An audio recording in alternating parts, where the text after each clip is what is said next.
নমঃ শিবায়। বন্ধুরা, আপনারা জানেন কি শিবলিঙ্গে কেন জল ঢালা হয়? তাহলে আসুন এই বিষয়টি সম্পর্কে জেনে নেওয়া যাক। তার আগে আপনি যদি শিবের ভক্ত হয়ে থাকেন বা যদি শিবলিঙ্গের পূজা করে থাকেন, যদি আপনি এই রকম ভিডিও দেখতে পছন্দ করেন, তাহলে আমাদের চ্যানেলটিকে সাবস্ক্রাইব করবেন। নমস্কার বন্ধুরা, সনাতনী ইউটিউব চ্যানেলে আপনাদের সকলকে সুস্বাগতম।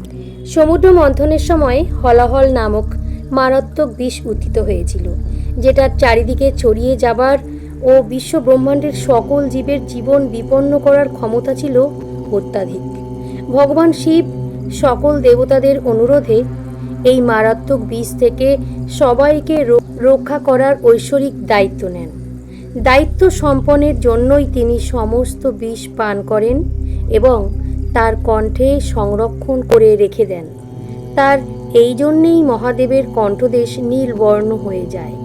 হলাহল বিষের বিষাক্ততা মাত্রা ছিল প্রচণ্ড রকমের বেশি, যদিও এটি ভগবান শিবের উপর কোনো প্রভাব ফেলেনি, কিন্তু হলাহল বিষের তাপমাত্রা ছিল অসম্ভব বেশি। এই তাপমাত্রার প্রভাব প্রশমিত করার জন্য দেবতারা মহাদেবের জন্য গঙ্গা অভিষেক করেন, আর এই গঙ্গা অভিষেকের মাধ্যমে দেবতারা শিবকে প্রসন্ন করেছিলেন।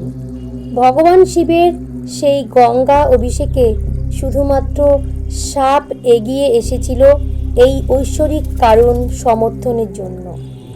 তারা নিজেরাও বিষের কিছু অংশ পান করেও তাদের বিষ দাঁতে কিছু বিষ গ্রহণ করে।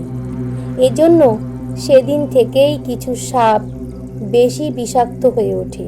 সমুদ্র মন্থনের সময় যে গঙ্গা অভিষেক করা হয়েছিল, শিবের উপাসকদের দ্বারা শিবলিঙ্গে জল বা দুধ ঢালার কারণ হচ্ছে শিবের প্রতি ভক্তদের ভক্তি ও ভালোবাসার প্রকাশ করার জন্য।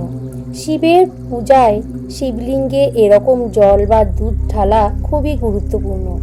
অভিষেক ছাড়া শিবের পূজা অসম্পূর্ণ।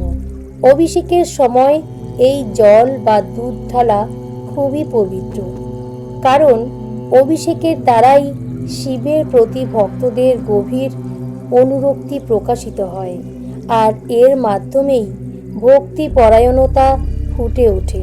তো বন্ধুরা, এই ছিল আমার আজকের ভিডিও। আশা করি ভিডিওটি আপনাদের সকলের ভালো লেগেছে।